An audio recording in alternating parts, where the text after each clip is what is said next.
Welcome back to the 2025 Tire Rack One Lap of America, presented by Grassroots Motorsport Magazine, with coverage this year brought to you by HP Tuners. Again, we'll have a chat with them a little bit later. Today, Bryan and I are joined by an amazing guest, one who I've been waiting to try and get on here, a good personal friend, Charles Lovelady. Dr. Lovelady, why don't you say hi to the good people? Hi, good morning, and happy to be with you today.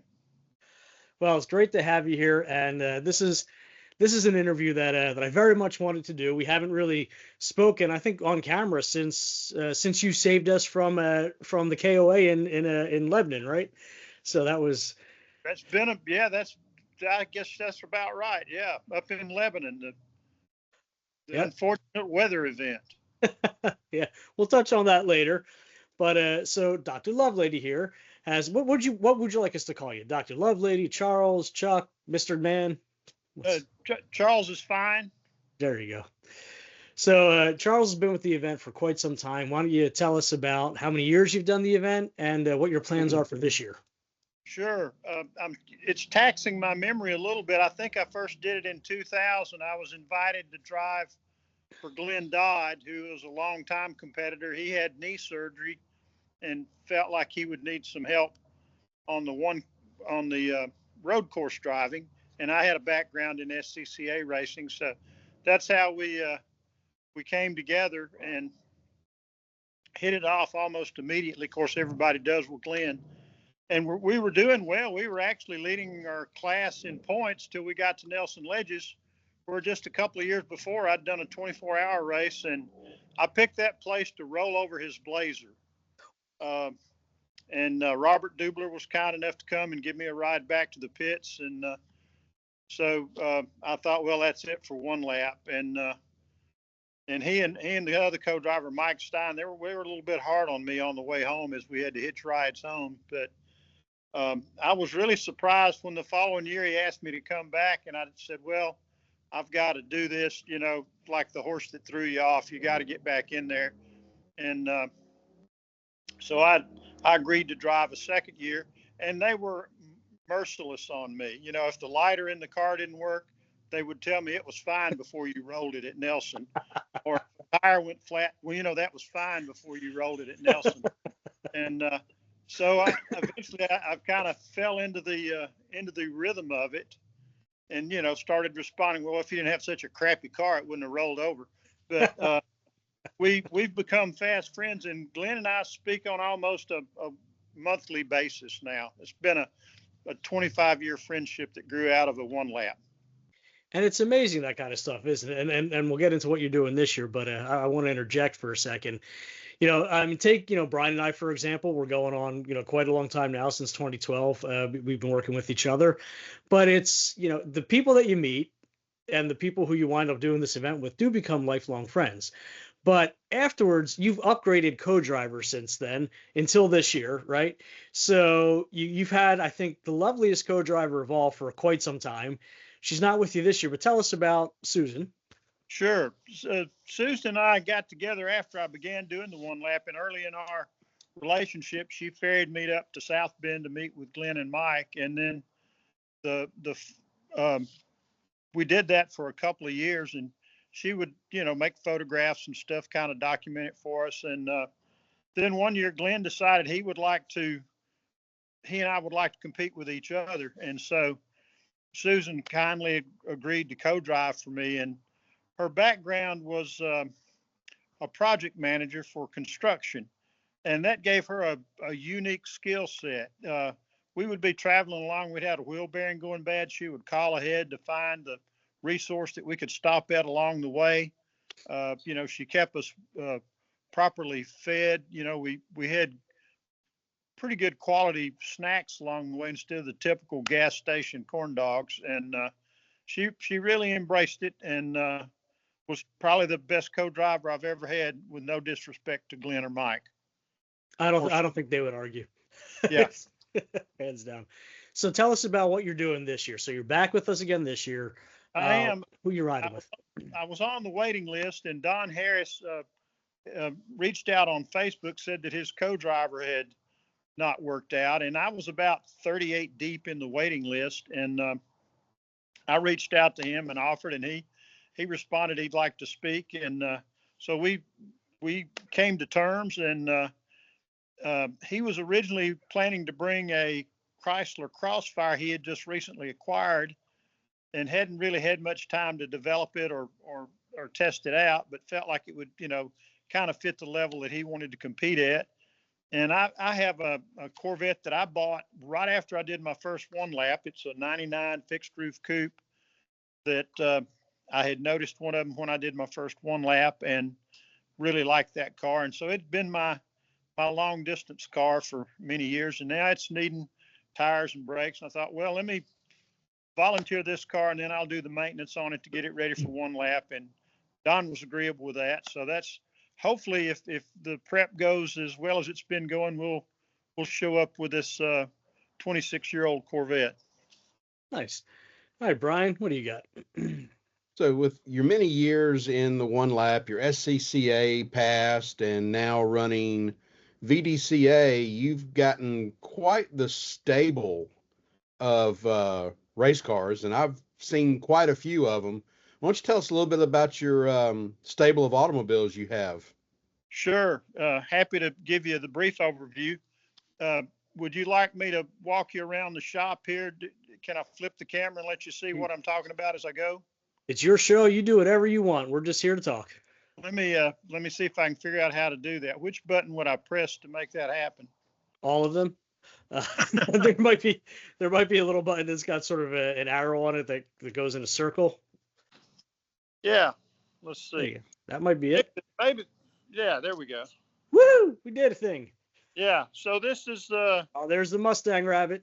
Yeah, that's an SN95 Mustang that I prepared to teach my kids to track drive in, and it's been in many track events, and in a couple of years it'll be eligible as a vintage one lap car. I think the cutoff is 91 when I checked it for this year. I entertained bringing it this year, but just not quite ready for vintage yet. Over here is a 66 GT350. Oh, I've kind of seen this one at the Hooked on Driving events that we work at. That is pretty. That's this old car's had a rotisserie restoration, and it's been a fun car to drive on track. I prepared it to go vintage racing. I took it to an event up at Dominion when it first opened, and the guy said, "Please don't bring this car back. We don't want to see it dinged up." So we didn't. And then I'll just pull the covers off this. This is the last car I brought on the one lap. Yeah. This is the 08 Corvette.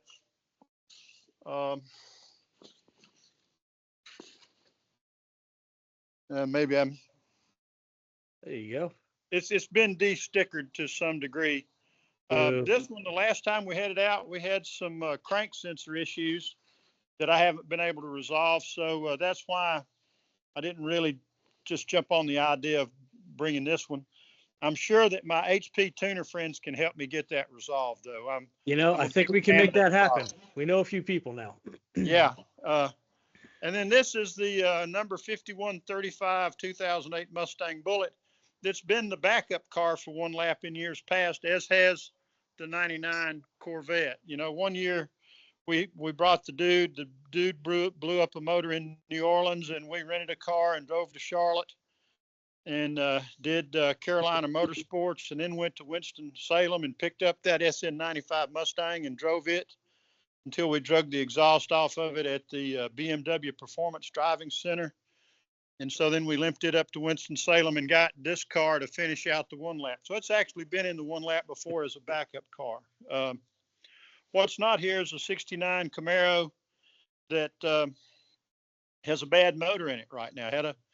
Lost a motor last time I was down at Roebling, and just haven't been able to get my engine builder to put it right for me yet. So that's the brief overview of and hopefully answered your question satisfactorily, Bryan.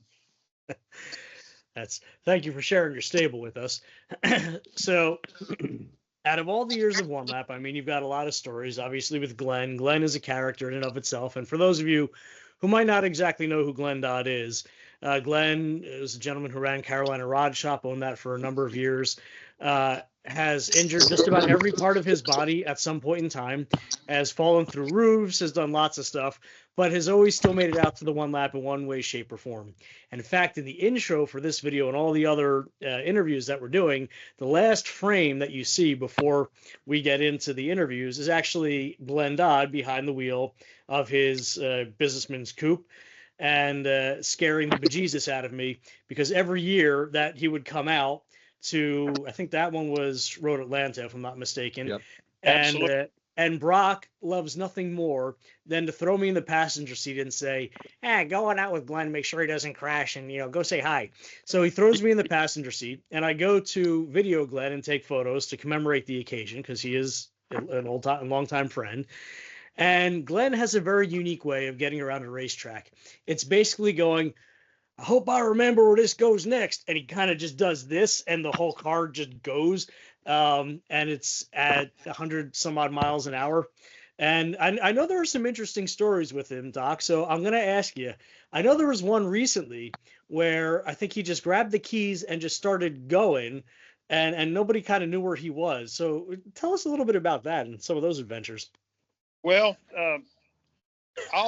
always up to drive, and even now, they have to hide from him. He's not supposed to be driving, but sometimes he will slip out and go. He's a troublemaker. Yeah, but always very good natured, and could talk himself out of a speeding ticket better than anybody I ever knew. We were on the way to the one lap that began in Rochester, New York one time. Mm-hmm. It was just Glenn and I, because Mike had some illness, and we just got into New York State, not gone very far, and got a blue light. And Glenn said, well, I'm trying to adjust my cruise control. We're running this one lap for charity for the kids.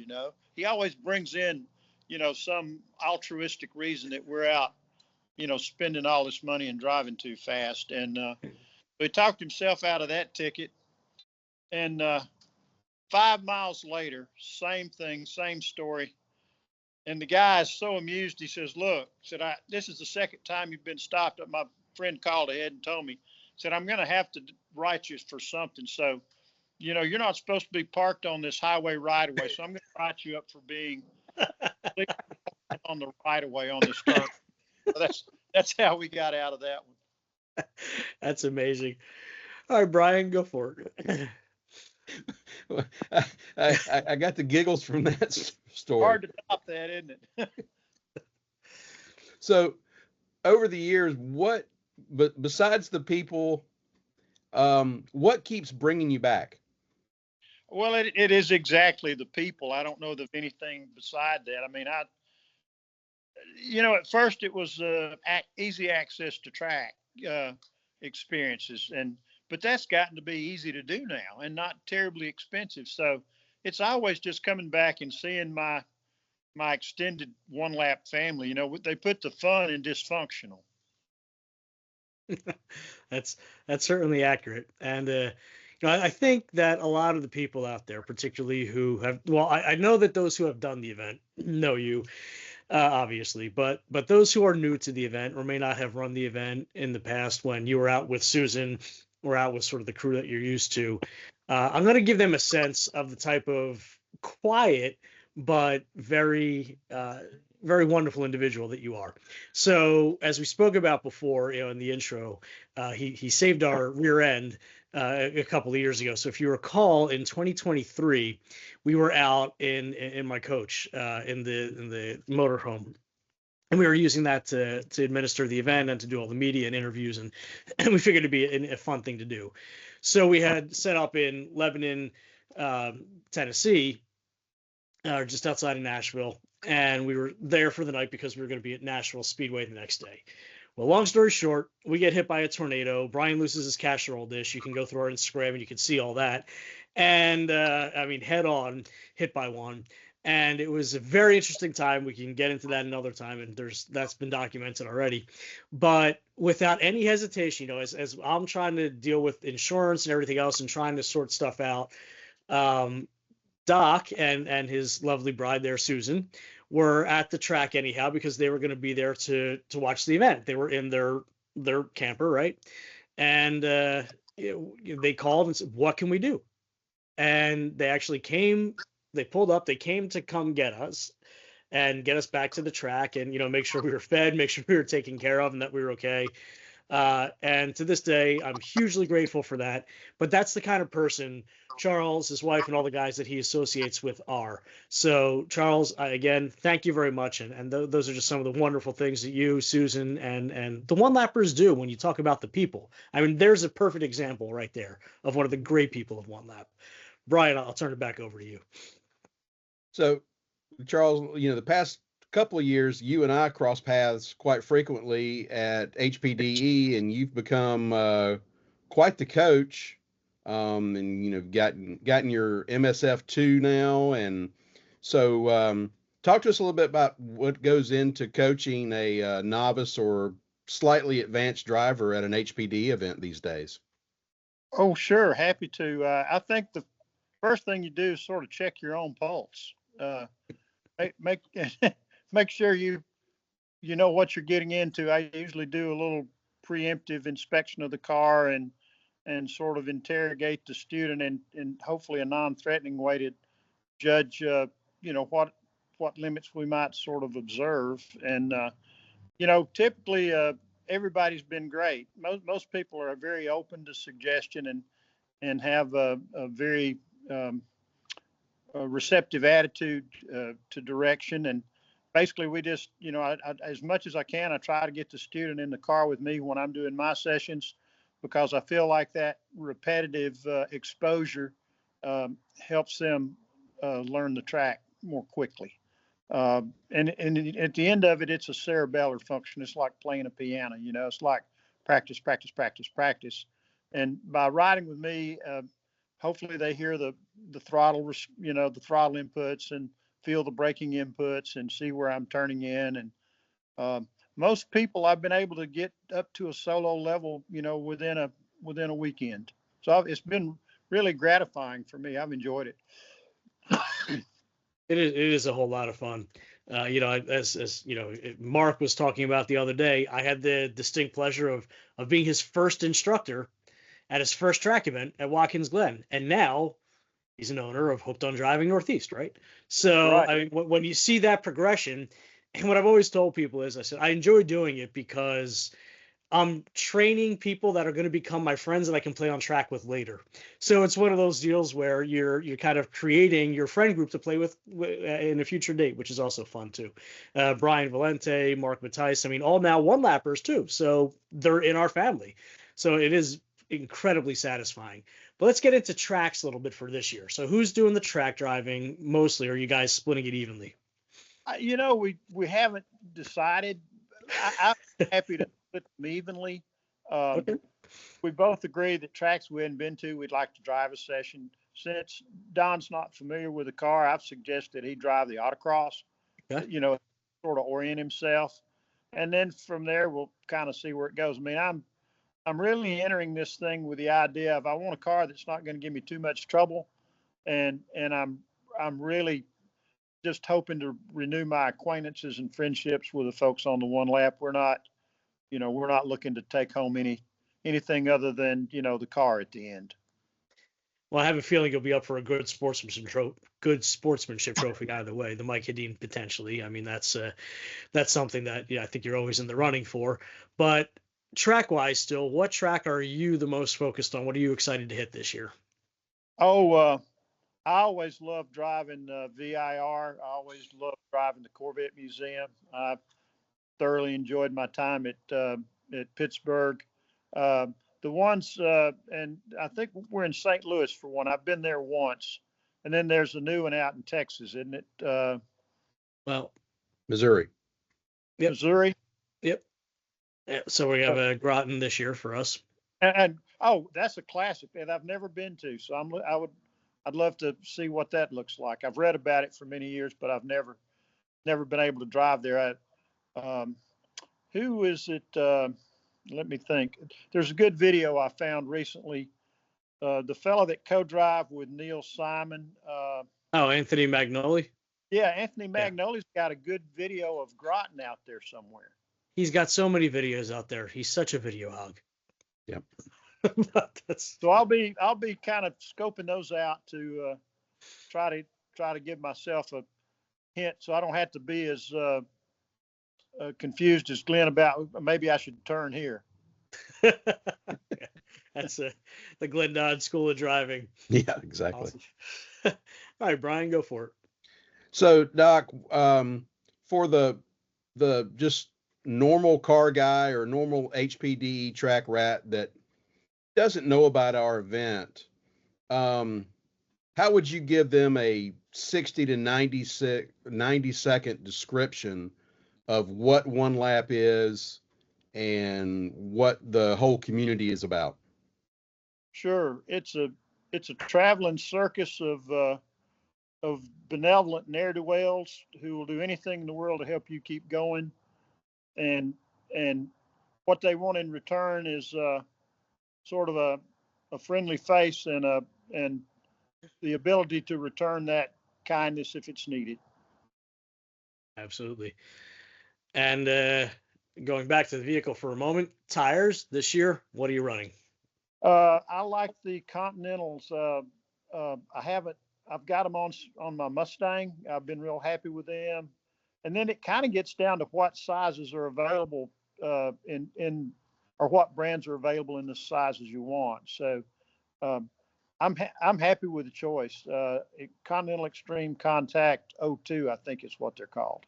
Okay. You have the ECSs, so they're quite a potent tire. I think we have a few. I think it's going to be it looks like the route's got the potential to be kind of cool and wet. It does, but again, that's the beauty of the one lap. We never know. You think it could be dry, and you show up the next morning and it's not. At NCM, it could rain just for your session, and oh yes, be dry for everybody else's.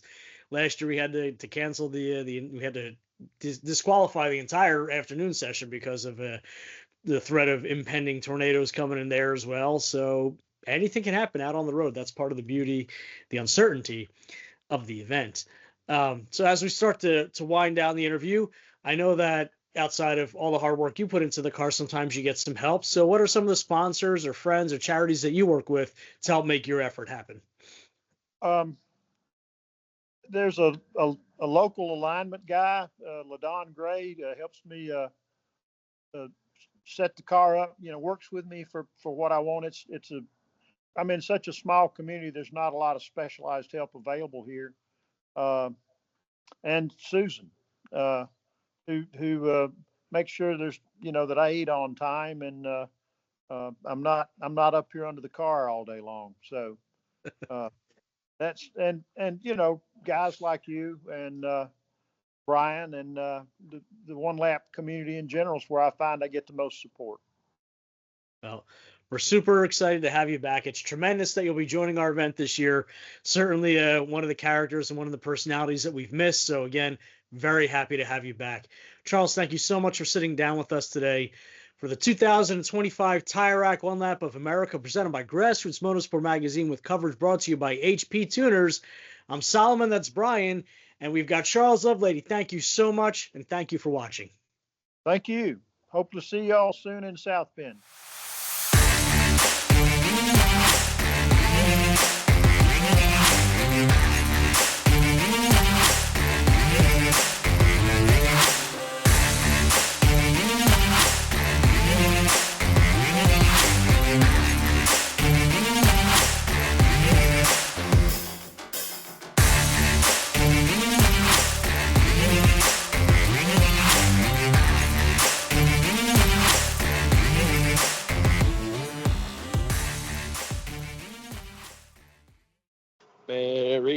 Very. Whoa!